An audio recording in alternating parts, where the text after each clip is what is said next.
Our war heroes remembered today. Good evening, everyone. I'm Janae Noel Ferguson with the weekend edition of the Bahamas Tonight. Well, it was a day to reflect on war veterans deceased and alive and those in the armed forces who sacrificed their lives for the freedoms that many in the Bahamas and across the globe enjoy. Cleopatra Murphy attended the Remembrance Day celebrations, where attendees were told to take up the quest for freedom that many paid the ultimate price for. Here's that report. The country paused to remember the selfless service of men and women who served in World Wars I and II today.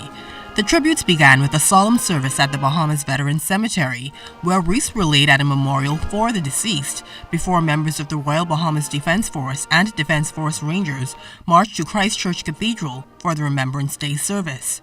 Prime Minister Dr. the Honorable Hubert Minnis, other parliamentarians, and Governor General Her Excellency Dame Marguerite Pindling attended the service, where Dean of Nassau Reverend Patrick Adderley renewed the call for peace. The call for peace includes striving for social justice, going the extra mile, having love even for one's enemies, as difficult as that might be, and not retaliating or returning evil for evil.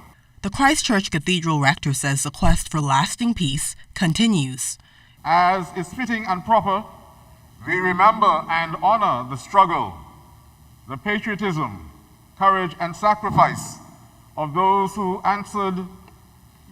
persons who died in World Wars I and II, those who answered their country's call to service in a time of danger. Adderley says we must also honor the ultimate sacrifices of Defense Force officers who died on the HMBS Flamingo and police officers who died in the line of duty.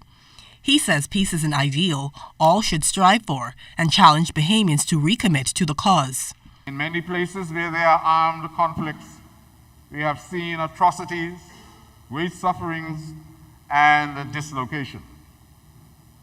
There remains the struggle here at home to maintain the peace in the face of the threat of domestic violence, failure to manage conflict, drug trafficking, violence, and crime. The service was followed by a procession of the armed forces to the Garden of Remembrance, where wreaths were again laid at the cenotaph in honor of brave men and women. Cleopatra Murphy, ZNS Network News.